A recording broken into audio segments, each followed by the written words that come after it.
Guys, we got this '07 Dodge Ram, and they said it has a code for idling higher than expected. Let's see. Right there it is.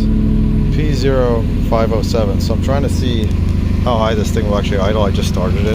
Like, it's stone cold. You can see that. It says pending. Let's go to live data. I want to see what this throttle angle is. They said they put what do you call it? Idle control valve on here.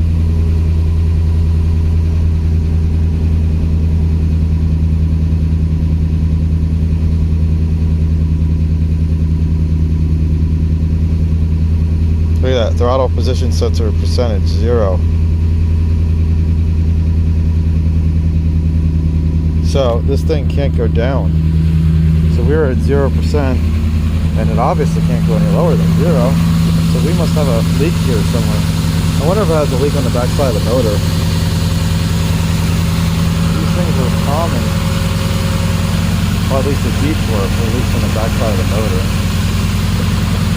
PCV valve would break, or a tube would break. I think what we're going to do is we're going to take the air filter off and we're going to put smoke into this and see if we got any smoke coming out anywhere.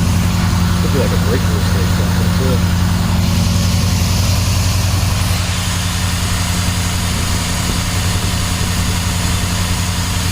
Yeah, obviously.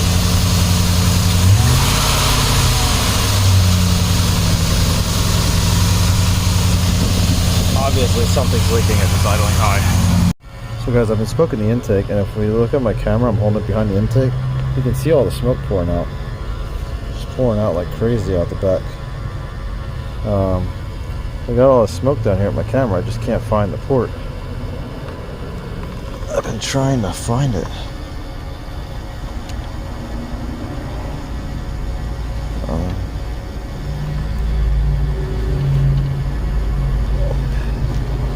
Not making any sense why I can't. Why can't I?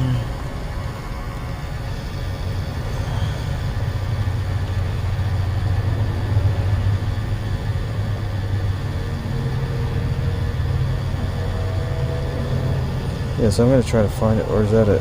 Is that it? No.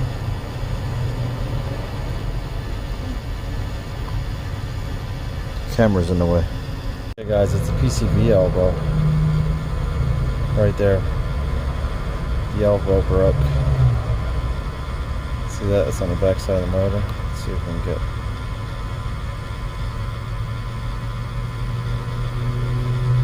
That's the problem. See, there's where it attaches to the motor. So that's our issue. So once you fix that, idle will come down. Hope you guys like it. See you later. So guys, I realized I misspoke when I was talking about the Dodge. So the throttle angle will be 0 because it's not electronic throttle. That has an IEC. So we didn't look at the IEC counts. But either way, when you got a leak like that on the intake, you're going to have a high idle because it's creating essentially a vacuum leak. And then the throttle body being closed isn't enough to lower the airflow. So then the IEC probably was fully closed, and the throttle's probably fully closed, and it can't adjust anymore. And then it sees the engine RPM at like say 1,000 when it's desiring like 600 or 700. So because of that, that's why you have that high idle code. So once they fix the leak, the throttle blade will still be closed because that's the default position, and then the IEC counter should be up probably like 50% or something, whatever their, or counts, whatever they use. So I hope you guys like this one. See you later. So guys, I found here on this website, I wanted to show you guys this. This is the PCV elbow I was talking about, or where it connects. It connects right here on the back of the intake. Let's get the next photo. Right here. So that's the elbow that we were seeing that was leaking, I believe. So they sell them at the parts store. It's just like a 90-degree elbow, and you put it on there, and that's it. So hope you guys like this one. See you later.